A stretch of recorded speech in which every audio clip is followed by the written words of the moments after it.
Hello, guys, and welcome to Culture Talks episode 16. We're on 16 already, can't believe it. Today, we are delighted to be joined with our friend and colleague, Mr. Declan Barry. Many of you watching this will already know who Declan is, but to give you a small insight into what he's doing, he's working with some hugely influential organizations at blue chip level sometimes. And he mostly focuses on business and economic development, but also foreign trade. And I'm not going to do him justice because I'm not going to pretend to know everything that he does. But Declan, do you want to give us a wee bit of an intro as to who you are and what you do? That was a fairly good stab at it, JP.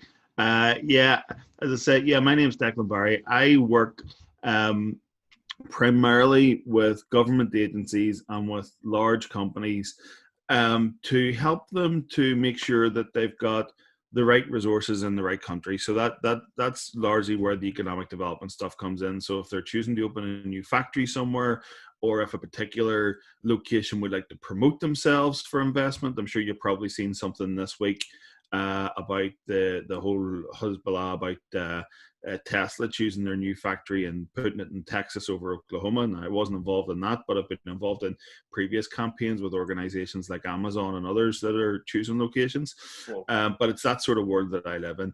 But the reason that I'm talking to you fine folks today is that a huge part of what I've done over the years has been to build teams, build sales teams, and make sure that whenever people are opening a new location, that they've got the mix of talent right and that they've got the right resource in the right place. And that's where I spend an awful lot of my time. And the reason that we're talking today is because a particular project we decided to look at was because, well, we're in quite an unusual time right now. A lot of people are at home. They're not in the lovely office that their company has just built for them. And there's going to be a process and there's going to be stuff going on which frustrates and allows that over the next period of time. So I really enjoy the opportunity to be on this and to have a chat with yourselves. Yeah, so today what we want to discuss is Declan sort of indicated towards there. Obviously, it is difficult times for everyone, for organisations throughout whatever sector they're in are facing difficult challenges. And after a conversation, we came together. I don't even know how it actually came about at the start, but we came together to put a bit of information that we can supply to organisations.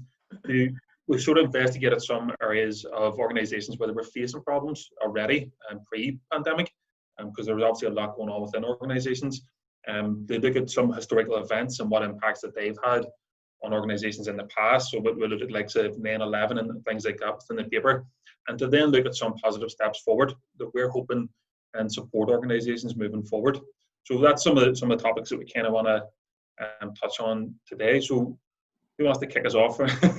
some of the points. I think it'd be interesting because obviously Declan's a guest on the show. Declan, do you want to maybe even discuss some of the trends that you've seen coming out? Because we all took a bit of time to do a bit of research on what was going on, obviously, with the pandemic, and look at those historical issues that went on.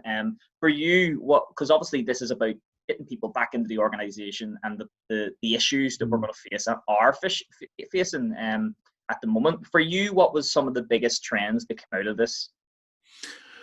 Well, the first thing was that while this is I actually think this is important to note because a lot of people are behaving as if it's business as usual. We've all had a wee break. We've had a couple of months off. You were playing with the kids in the back garden for a wee while. It was great.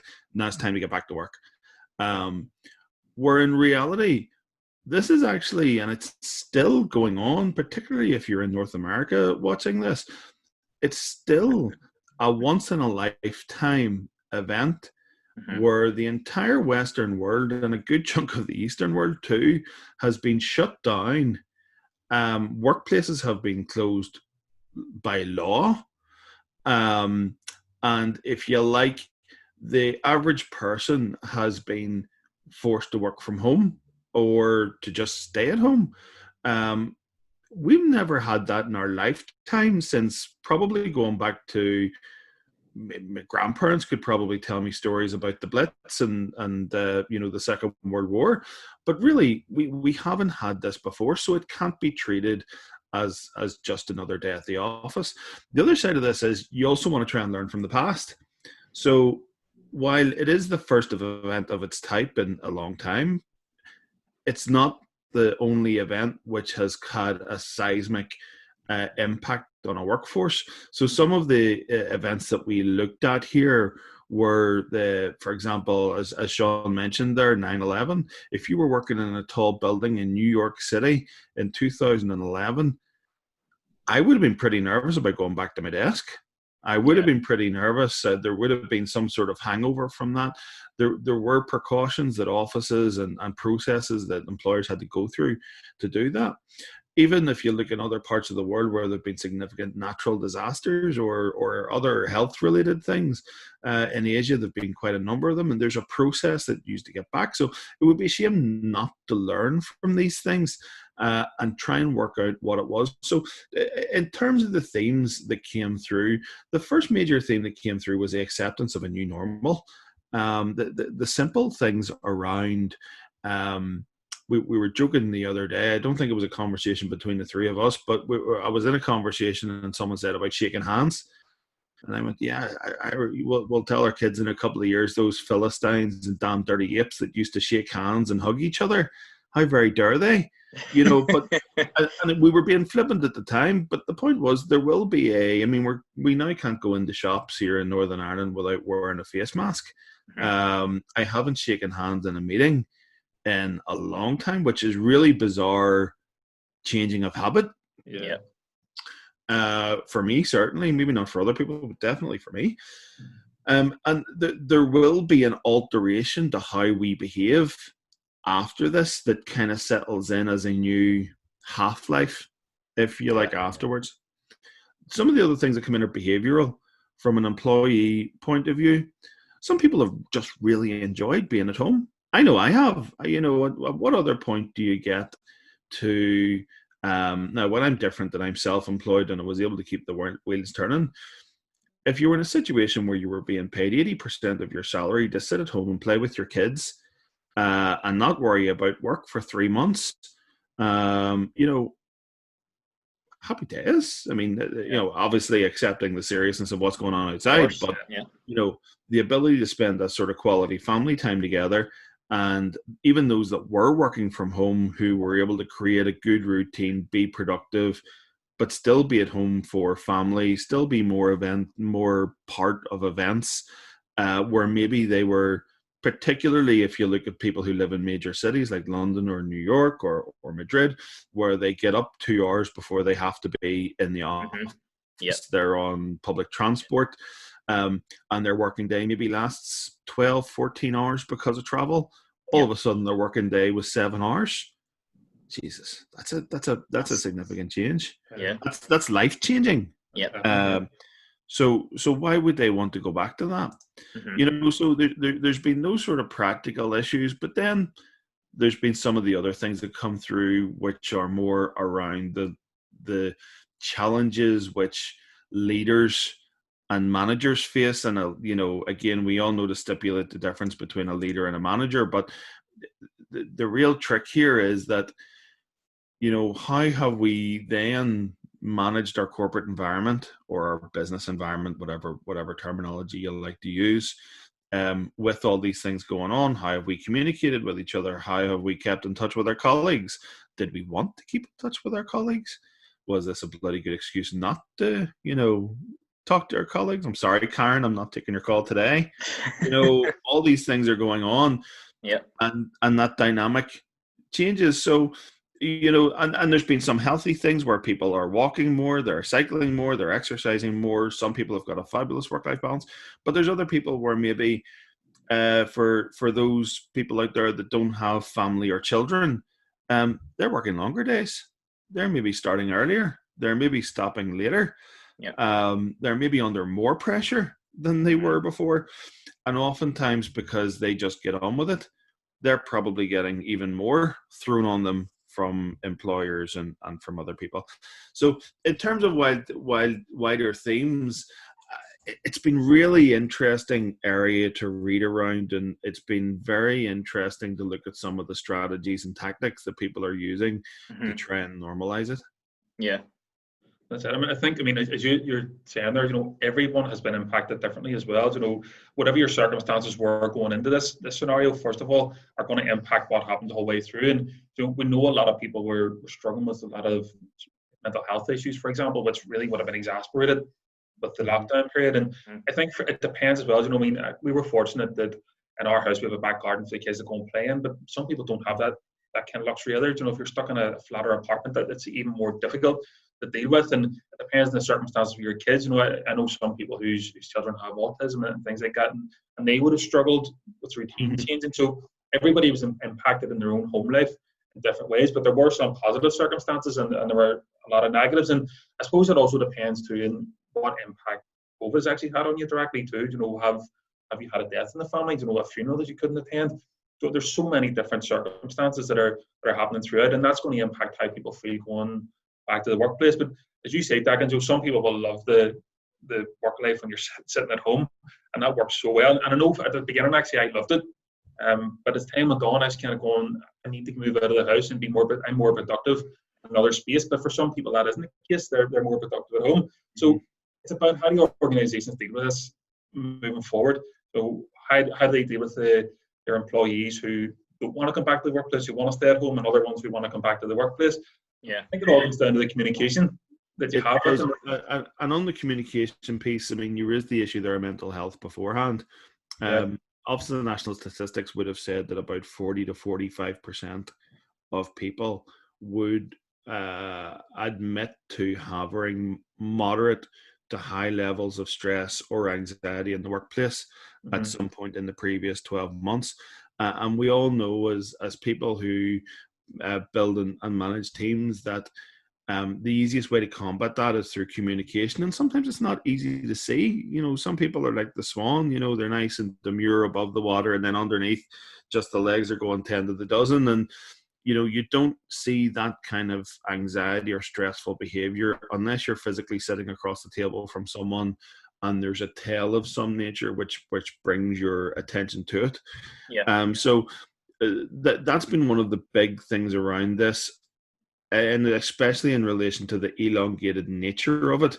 I think you hit on something really important there, Sean, that I think everyone felt like they were on holiday for the first 3 to 4 weeks of this. And I think a lot of corporate environments were kind of relaxed as well, because we didn't really know whether this was a long-term, a short-term, what we were dealing with. But I think when we got to about week 6, that's when everyone started thinking, oh, crap, right, I'm going to have to buy a desk now. I'm going to have to get a chair now. I can't just keep using the kitchen table. More permanent fixture now. We're going to have to start making plans around this. And then all of a sudden it feels, when you're sitting at a proper desk with a proper chair and all the rest of it, you kind of feel, oh, right, I feel like I'm at work now. And that process then creates, you start to feel some of those old anxieties come back, and some of those issues, the normal workplace issues, come back. But with the major disadvantage this time, that those who are responsible for your well-being and those who are responsible for looking after you in the workplace aren't there to see it. They can't, there's no tactility, there's no visibility, and there's no ability to show compassion in that scenario. And sadly, that's been one of the major issues that's come through, have been those people who didn't really realize how much they depended on their workplace family. I've always joked to use the term when people say things like work wife and work husband, you don't actually realize how important these relationships are until they're not there. And on a return to work, would they be there again, or has everyone now just got too used to it? I think, sorry, Sean, cutting over you. I think it says a lot about the culture of the organization when in times like this. I think obviously we were going to mention culture, we're always going to, but those relationships that you mentioned, so the unspoken sort of support in a sense that comes along with those relationships is so vitally important. And I know obviously we operate a business on behalf of a client of ours, and we oversee all the operations of that. And we have seen some people literally running to the door to get the doors back open. And they've fallen, unfortunately, into that category where they were getting a lot of support from the relationships. But likewise, we've seen some people who it suited them right down to the ground. Some people who have a family life and they're thinking, this is a bit of a holiday, happy days, and getting this 80%. Why would we want to come back to work? And I suppose a very important trend in this is for any leaders or managers or CEOs watching, you might be interested to have a read of what we're putting out, because it can maybe provide some sort of guide or insights into how other people have dealt with this in the past, but also some tips maybe or areas to look at that you may be able to get ahead of yourself if you're dealing with some people, because that's a moving environment. And Declan, you make a really good point, as in there's never been a situation specifically like this, but you can learn from those examples, like 9/11, other things that happened, wartime. Because I've heard that a lot over this period. Wartime, in the news they mention that a lot. In wartime, this is what we've done in wartime. Yet businesses totally across the board didn't close down the way they did this time. But you can still take nuggets of inspiration out of it. And I think the togetherness, I mean, that clap every Thursday, for instance, for the health service, was one that kind of stood out to me, and it mimicked what we should be trying to provide as an organization through the cultural perspective. I feel like there's a togetherness, and I think that it's important for leaders to really listen to what we're saying here and see that there is support out there. There are, not that this is a catalogue of what to do, but it's definitely an interesting read and something that can really hopefully support you as a leader watching on what to do moving forward. It's true, and if I can use, and I don't always like using sporting analogies, but if you can imagine a time whenever a team is bottom half of the table and everyone's down in the dumps, and they'll say that's when a manager or a leader will really earn their money. I mean, anyone can lead a team that's firing on all cylinders and is having a great old time. Any Egypt can sit at the top of that room and look like a very impressive leader. However, when you hit the skids, that's when things start to go wrong. And in the process of looking at this particular project, I mean, we looked specifically at some of the challenges that were there for leaders, and in fact, not just for leaders, but for the actual culture. I mean, again, to use the term that you guys have built your business on, the culture of the business, because what happens is, I mean, people forget how important the workplace actually is. People forget the ritual of actually going in and taking off your coat and saying hello to, whoever it is you say hello to, stopping off for your morning coffee. That process, that ritual that you have every morning, that means you're ready to sit down and do the thing that you do. So people forget about the actual importance of that. And again, the other thing is that people will also forget the routine stuff that they do, that helps to bind all of these people together. I mean, they're very, very simple things like communicating your goals and priorities. I mean, you do that anyway in the workplace every day, but because you can't physically see someone, or because they're at home, or because you're having to use Zoom or something like that, a lot of people stop doing that. I've spoken to some people who work for large organizations, and I'm checking in with them for business development point of view, and I'll say how things are going, and they'll say, well, I haven't really heard from anyone in 2 or 3 months, but I'm sure everything's fine. I'm sure they'll contact me whenever it's time to go back. So you can't really be doing that. You really want to be keeping everyone up to date with what your goals are and what your priorities are, because the business is still ticking along and the world is still ticking along. The other thing with this one is that,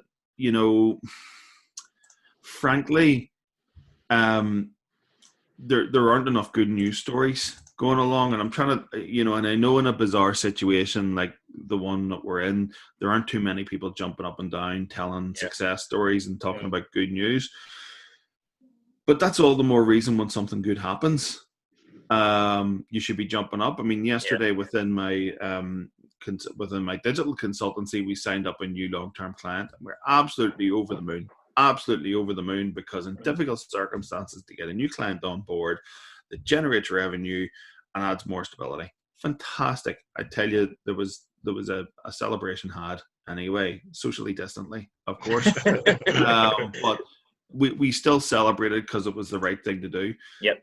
The other thing that's a little bit different, and there are two things which are different in terms of leadership now, which I feel are almost unique to the COVID situation and to the extreme onboarding, I think is what we've called this white paper, that, and maybe that's a bit of a thumbnail type title, but, the two things are that one is that empathy should be at the heart of what everyone's doing. As Sean alluded to there, everyone has been affected differently by this. Some people have lost loved ones. Some people have lost loved ones and not been able to mourn them. Some people got the illness and were knocked on their asses for 2 months. Yeah. Some people got the illness and it didn't affect them at all, but they were pissed off because they had to sit in the back room and not see their family for 2 weeks. Yeah. So everyone has been affected. And then you get some people who sat at home quarantined, that never touched them. No one got sick. They don't know what this whole thing's about, and they're not that fussed by the whole thing at all. Mm-hmm. But it makes it more important that for leadership and management to be empathetic and compassionate to both their employees, and to their customers. Yeah. And that every process from sales to customer service to remuneration to everything has sympathy for that.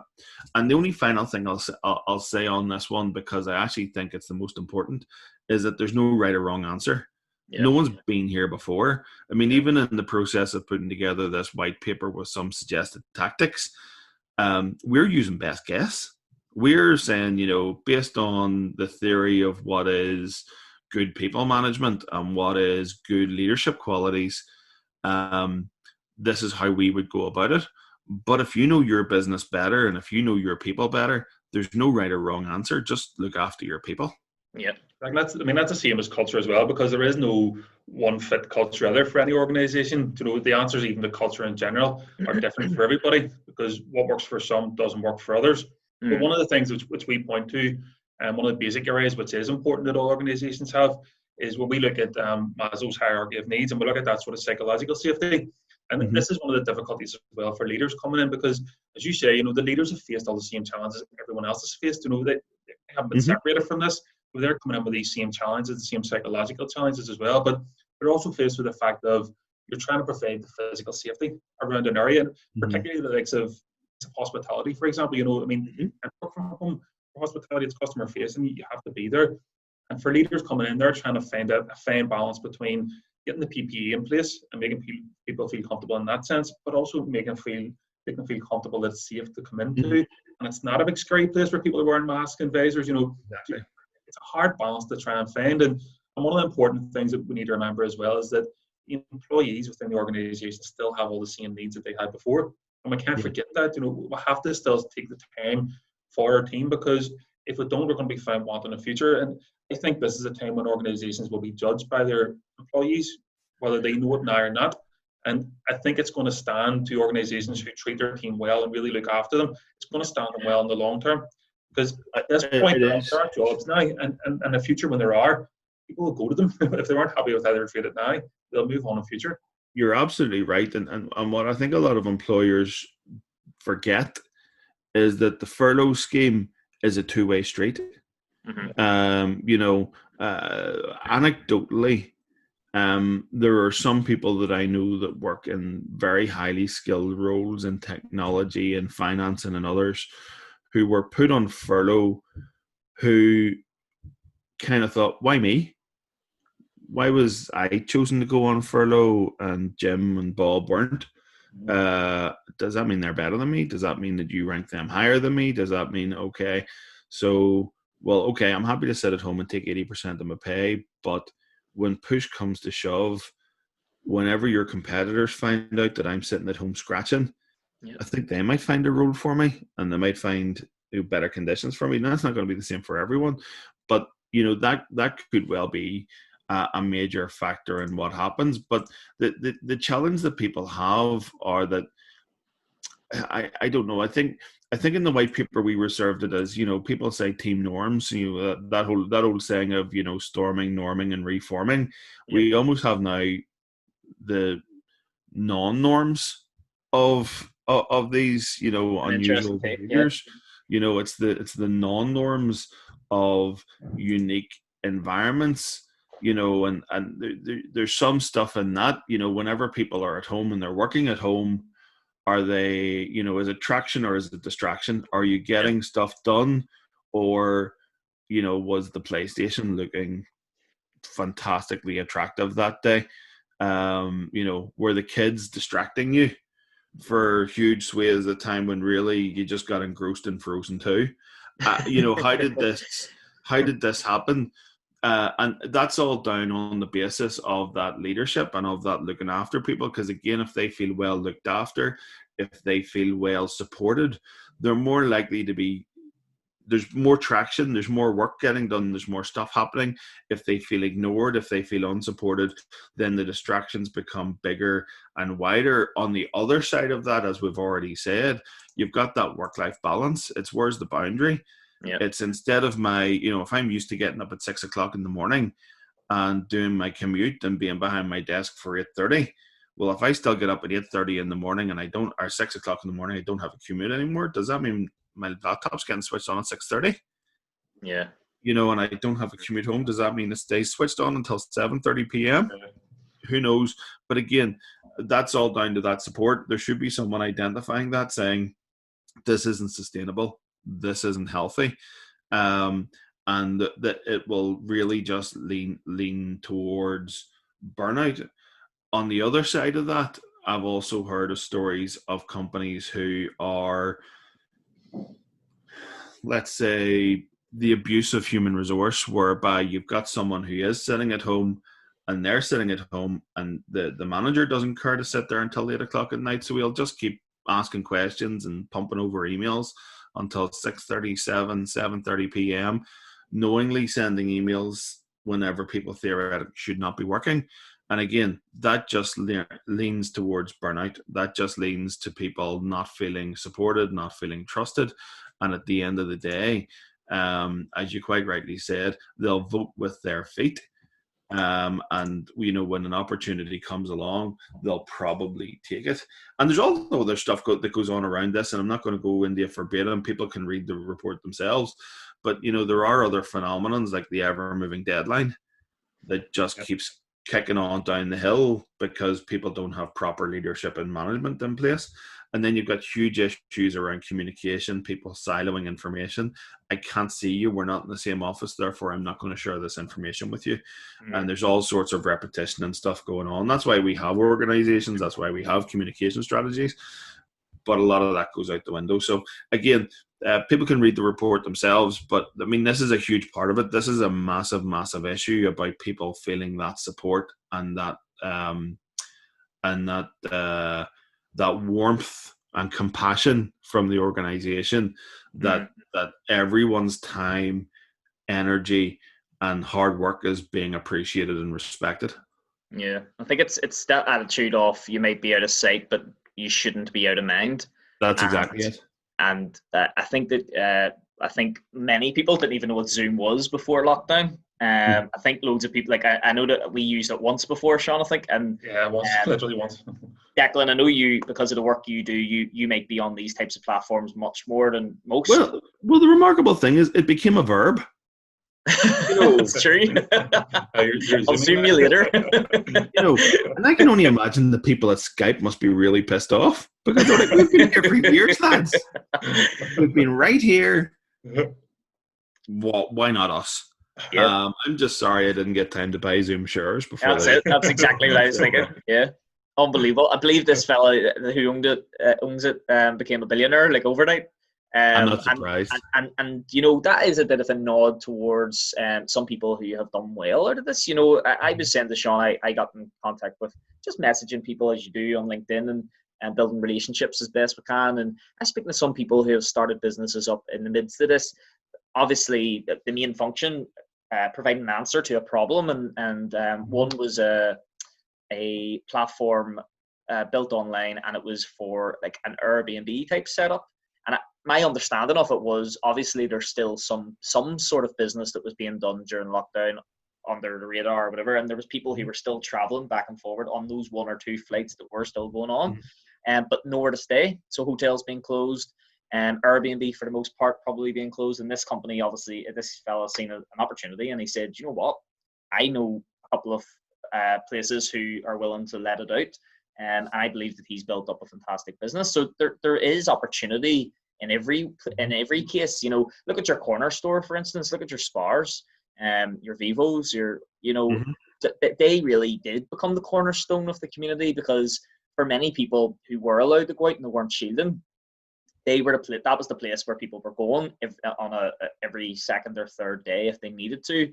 And while there was social distancing and there will for a long period of time, sometimes that was the only contact they had. Declan, you made a bit of a nod towards that when there's people who don't have families, maybe they're not in a relationship, maybe they live alone, and I think that's sort of the mentality that can go along with, as you say, the first couple of weeks are great, but whenever you start coming in, like, we're all lucky because we have families, so we maybe didn't feel that, but I'm sure there's people maybe watching this who have really, really struggled, and it's taken on a new, I suppose, challenge for them. And when they're returning to the workplace, leaders are going to have to try and help that out. But the point I'm making is, just talking about culture, about how many organizations and some people may say, well, you know, we couldn't keep the culture going because they are out of sight, out of mind.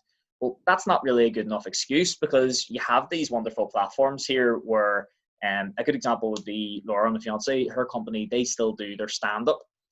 Maybe it's more of a sit-down, but they do a stand-up every morning. They do a quick, how are you, how are things, what are you going to get achieved today, good luck. And it wasn't so much what are you doing, what you're meant to be doing, it was just that point of contact. And while they're not in person, this is the next best thing. You can see each other, we can hear each other, still have a bit of banter and still feel that connection.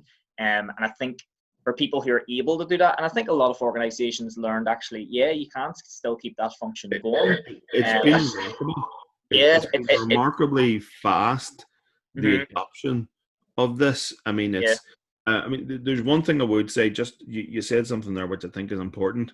One of the hopes that I have coming out of this is that there will be a lot more respect for people in roles in retail, in, you know, warehousing, in Amazon. I mean, God help our Amazon delivery guy locally. I've had him tortured every bloody day, you know. But I'm kind of hoping that it gives people a new appreciation for the hours that these guys work, the circumstances they work in, and the stress that they go through, and the public service is provided as well. I don't think. I mean, our local garage here, our local, I think it's Eurospar or whatever, but they went from having no delivery service whatsoever, because essentially they were a petrol station with a deli strapped onto it, to doing something like 175 deliveries a week to vulnerable people and people who were shielding. Fantastic. And they created that service, turned it around, staffed it, and made it operationally viable within about 3 weeks of this all starting. So it's remarkable, the achievement of some of these community-based stores and organizations. Yeah. The other thing that you mentioned there about that isolation, and, you know, we're lucky we have families. The other side of it as well is, especially when I have young children, I've been very grateful to have adult company back over the last couple of weeks. You know, there's only so much discussion I can have around Paw Patrol and Elsa and the other one. You know, there's only so much of that I can do while trying to do work with my laptop at the side and all the rest of it. Then last week when I went back into Belfast and I managed to have a meeting in a conference room with other adults. Your big boy pants on. I wore trousers. It was fantastic. But it was good to have that adult company and that mental exercise where people were actually challenging you, and you had to come up with better ideas. And especially in my line of work, it's all about coming up with better ideas and ways of doing things. So whenever you don't have that challenge of adult one-to-one interaction with people, it does stunt you, and it takes a wee while. It's almost like a hangover to kind of get back into it again. But you're absolutely right in everything you've said there, that getting people back into circulation, looking after them, being that point of contact, and carrying on your responsibility as a leader. There's nothing special about this. This is you doing your job. But there's so many reasons not to do it. You know, Yeah. there's so many reasons why it's difficult, and there's so many reasons why. I mean, I know people who don't like doing video calls during the day to their staff because they know they're probably sitting at home with their hair up in a ponytail, hoodie on, their glasses when they normally wear contacts, all these sorts of things where people just don't want to be on camera. And then when you do say, can we do a Zoom in 5 minutes, you can see the frantic, you know, make yourself presentable, go and have a shave, go and, you know, comb my hair and get myself sorted out. So there's that panic that kicks in too. But I think the adoption thing has been huge. And that's what will really push this forward, because now you're getting to a stage whereby it's not just that, you know, video conferencing like this was seen as, you know, get you with your technology. Yeah. Now your granny is calling you on Zoom because she wants to see you. So this isn't high tech anymore. No. So it's, you know, you've got to move on to the next level now. But I think the adoption of this sort of technology has probably been pushed forward 10 years in 3 months. Absolutely. And I think that will have a big impact on whole remote working pace, well, I mean, more people are wearing masks. You were saying about the adoption and things like that. You know, I think for organizations already in existence, it's a new opportunity as well to build on the culture that you previously had, providing it was a positive culture. And if it wasn't, to build a new culture, a new positive culture moving forward. And that can be done, and is a prime opportunity to do it, because I think almost everything is nearly started from scratch again. You know, all the old routines that were there, people have almost forgotten a lot of times. So now is the time to build in new habits, positive habits, and new routines, and build a good, strong foundation for a culture moving forward. And I think this, as I said, this is the time it will be remembered. So it's the absolute best time to do it. And in the paper, you know, we've touched upon some of the points. And I really enjoyed just looking into that paper and just looking into some of the circumstances in the past. It's really interesting when you start getting into it. So hopefully it is an interesting read for others listening to it. And there are some good tips there. And of course, we're available as well for conversation if anyone does need any further support on that as well moving forward. Yeah, absolutely. It's been a journey for us as well, in viewing it from that perspective, and likewise operating the businesses that we are. It's helped us to look at it from a different angle, many different angles that we maybe wouldn't have, and it's given us some perspective. I think that's an interesting takeaway for it. But look, we don't want to give all the secret stuff of the way, and we want to make sure some people are actually going to read it. So, listen, Declan, absolutely delighted. I'm pretty sure it's not going to be the last time we'll ask you whether you come on again or not. I don't know. But thank you so much for being here. Just before we finish up, I think it's important to give everybody an opportunity to maybe find you if they need to speak to you or get in contact with you, because obviously you're doing amazing work. Where can people find you or get in contact with you? The easiest way to find me is on LinkedIn. Just search for Declan Barry. You'll also get me on Twitter as DJB_NI. However, I will apologize in advance. I'm not always the most professional on Twitter. Love it. Yeah, that's more my happy place than LinkedIn. But you get me on LinkedIn, or else you can get me on Declan@exportexplorer.com, and I'll be happy to engage. I'm not a hard guy to get a hold of. Love it. And Declan, listen, thank you very much. Great to chat to you today. And I think one of the themes that's come through here today is our tagline, which we always finish with on Culture Talks, and that is: remember, engage, enable, and empower.